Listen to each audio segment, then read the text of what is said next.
Edgar. He's Mo. Hola. He's my guinea pig for today. And we're going to open voice through a technique, an intuitive technique I've been developing, that it's with breathing, with sighing and touch. And I will be helping also Mo with my voice opening at the same time.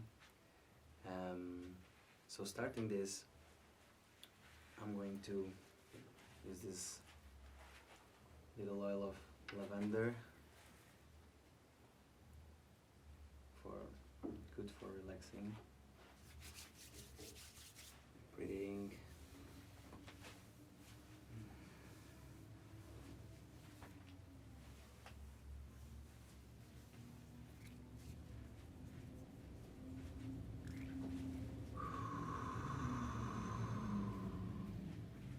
You can start deep breathing.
to relax your legs a little more.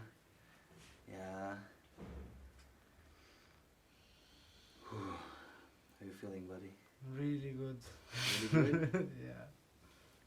Really nice. As deep as you can go when you're sighing. Okay. You know that the sigh is connected to your liver, where we accumulate stress. Mm-hmm. Well, you don't feel like a very stressed person.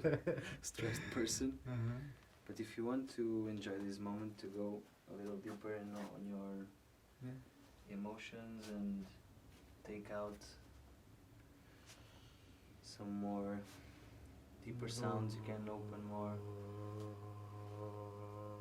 It's all about when you breathe in, where do you go? And as soon as you get there, just keep on opening and bringing out what you find there.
Obrigado.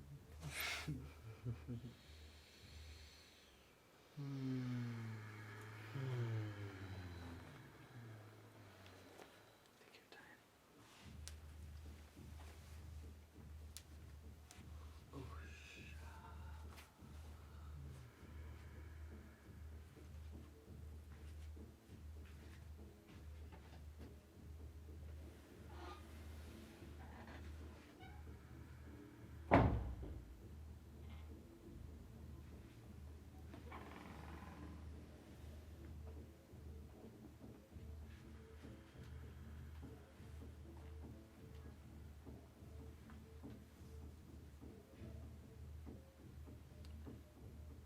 Just closing here the energetic channels.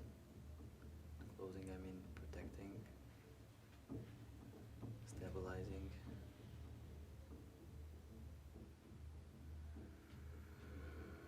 For stabilizing your breathing.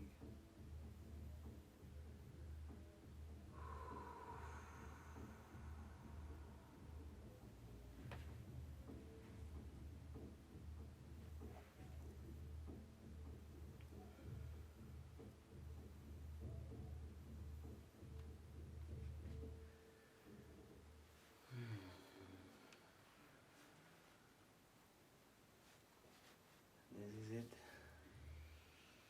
I didn't have a name for this, but during I think I found it. Is the Sigh massage. Sigh massage. Thai massage, Yeah. but Sigh massage. It's really interesting.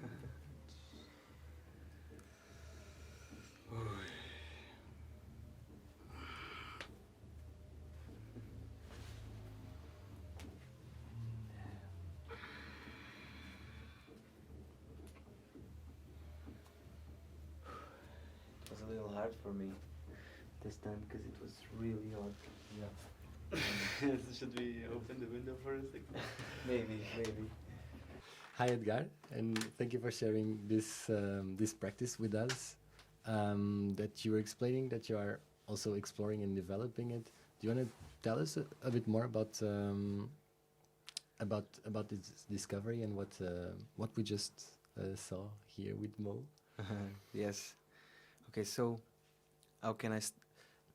This practice in specific, it's something I've been developing intuitively. And it was something that I started doing some individual one-to-one sessions maybe 5 or 4 years ago. Mm-hmm. And the people that were coming to me were looking for opening their voices sometimes more than just singing. You know, I was starting as a sing teacher, but then people start coming to me more than just for singing. Right. And so suddenly I start sharing with these people very deep thing emotionally, like traumas and things they have in life. And I noticed that sighing, the act of just simply sighing, it's something that it's very relishant. Relaxing. Relaxing. Yeah, Relaxing. relaxing. And it's so relaxing because it is connected directly to your liver.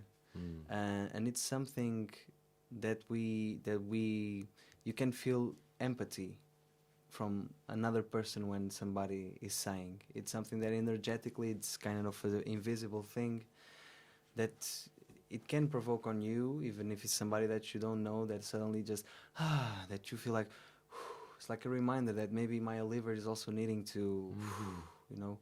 And so I started thinking maybe to bring my own signs and to help this person with it through this connection of frequency. And the frequency, it doesn't need to be like just a musical frequency, just a sound frequency, I mean, that I go just do exactly the same that the person is doing, but sometimes it's more like feeling where is it coming from. Because when you can feel when you're very close to somebody, I can feel when I'm very close to somebody, maybe it's better to say like this, when the person is just doing this, it's like something that I can feel, I can explain, you know, but it's like, okay, it went to that zone, so I'm going there also. And the fact that some people, for example, they feel uncomfortable with their own voice and with the sounds they're doing. But if somebody is with them doing like the same frequency or just taking the sound from the same space, it makes the people feel more safe. And so when the people is breathing in and out and deeper sighing, you also have a feedback during your touch when the person is releasing on or when it's contracting. And when you start entering on that zone, you can get to a trance thing, and you can go really deep into pulling out stuff that needs to come out and restoring energy. Right. And this is like, I didn't have a name for this technique, but I think we found it during it. It was the Sigh massage. Sigh massage. Yeah. Which is, as you explained, is also a work of communication, of harmony, of this something that we felt in the room as well. So there's this so it's also communication, right? I wanted to know, how did you find for yourself that sound, that voice, that sighing can heal? How did I find it? Was like, actually, for myself, in my own life, I started singing since I was very young, but more when I was my 16, 17, when I sang since I was from 4 till 14. Then comes that time of when your voice starts to change, and there's the thing that to sing is more for ladies than boys, you know, like, and so I had this kind of, I was a little shy in a blockage. At my 14, and so I stopped singing for 2 years. Then I came back again singing, and later on I started to notice that it was something that really made me feel good, and just by releasing, just by waking up and do this as the first thing in the morning, you know, there were things processing here in all this zone and on my heart, and you know, the lungs, they also tell a lot about our state of happiness, and there's a lot of things that sometimes accumulate there, and there's a weight in the chest sometimes for something, and so I just started doing this for my own, and then started doing also the voice classes, and music just itself. As I'm a musician, I use it as a singer for many different things. I studied also dance and theater, which also showed me a lot about how can I transform through music, or through a piece, or through something that is given for me to perform with it. But this goes, I think, beyond performance. It's something that it's energy, just a perception of energy, how it is. And so there was a time that I decided to come to South America, to Peru, and I was I connected with some shamans, and with the Andinian cosmovision, and our voice is so important. Our voice is a guide for transforming, you know, things from inside to outside and to other people, and our music is something that people just tune in between themselves through music, and this also brought me, and the medicines, the shamanic medicines, they also very intelligently just use the sound, brought me in even more notion of what my voice was here to do and to bring. And so it was a process of step by step, just really understanding how music is something that is part of the process of healing, if we want to bring it to it, because it's frequency, it's vibration, and our voice, it's the most particular instrument we have, is the most transportable. It's something that it's always with us, and, right here. and as you said, it's communication too. And so what I watched as well is something that is new for me as a practice, and that you're explaining that you're developing it intuitively. Do you think that it? But I wonder how new it is. Like, do you think that it touches practices that have been done in other places, in other times? Yes, for sure, man, for sure. Because it's not. I'm sure it's not something new. It's just my way of bringing all of a few things together and just do it, because voice it's present in so many cultures and as a way of healing. Right. And this is actually I never found this specific thing as something that there's a name for it. Right. You know, I never found it. I was looking for, there are some references and people working with it with another explorations, but this thing of going through touch and voice at the same time and sigh, and I never actually found it. If somebody knows, please let me know, because I would love to know who's doing this also. I'm not a kind of a more study people like that. I go and I study a lot about it, because my life is always more going intuitive into what I feel like. And sometimes it's like you just need to feel the permission for you to do it. And it was very clear when I was actually in Peru for me that there was a moment, because there was a girl that was doing a lot of therapies to try to heal these things, and I just said, maybe I can help you, maybe I can bring this. And that was the moment that really changed it and really showed me, yes, this is possible. And it was a session of more than 1 hour, and she was a really, really tiny voice. I was really connected in that moment doing that, and the answer is like, it's just really saying like, just trust that what you're doing, it's really something, it's true. It's true what is happening here. You know, you don't need science or something to tell you that this is true. Just go on it. And this is something that when you really feel it, it goes, you feel energy like just really going through your hands and through your voice, like as something that it's doing this. And it was suddenly, she was taking monsters, just releasing monsters through her voice. Like, it was like, whoa. And I was also taking them inside of me, because I need to be on the same thing with her. If I just left her alone in that moment, it would be like she would feel immediately get out of that zone, So to sustain the process. Yeah, to sustain the process, it is a thing till you then just feel, okay, it's done. My energy, sometimes there's a moment that you also feel, I cannot sustain more. So it's the moment you feel, let's start coming down again. And in the end, her voice just changed, and a lot of things she was feeling inside, she felt way more, I say, it's not weight, it's light, way more light, with all of this. And she was very grateful for this, and told me, like, just keep on doing this. You have to do this more and bring to another people. And I've not been actually doing it so much. That's why I also thought and talked to Satim, like, maybe it's a good opportunity to documentate this and to film. And Right.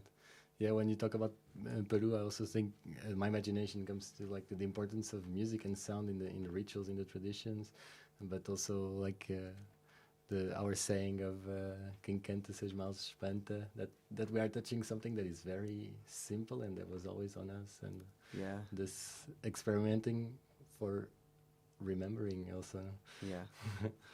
I have a last question, just about what you were saying and this invitation that this person that you encounter made you to keep on bringing this to the world. Yeah, what motivates you? O que é que te anima to keep on sharing this with the world? It's something that that brings hope, and for myself, as I can contribute to something that makes something lighter, better, even if it's for someone else sometimes, What motivates me is it's it's the mystery of life itself, like the way how we are, how I'm always trying to find what is life about, you know, what is this really invisible lines that we don't see but we feel. I think we are becoming very pragmatic in these times, you know, Right. and scientifically there's this relation that always was between religion and science, and like what is true or false and what do you believe. And it's a very interesting moment to be alive, because sometimes I think that magic, it's not more than a life intelligence that we cannot see, but it's there, it's all connected. It's and it's, if it's music, for example, the fact of being an artist, or it's always suddenly when you're doing the right music from your heart, and you know, you feel that you're really on your path, magic just happens. And it's something we cannot explain, but it's on the encounters that we have constantly. Suddenly you are in a, you know, in a orbit around things that you feel that it's really all connected. And sometimes when I'm more disconnected to this purpose, things also feel way more disconnected. So what does motivate me? It's to keep on living in a magical thing, with the notion that I don't know, I will never know it all, you know. So it's, yeah, keep on living the magic of life, the mystery and the miracle that it is, just the fact of being alive. Thank you, Edgar. Thank you for sharing. Thank you to it, brother. Wow. Thank you all.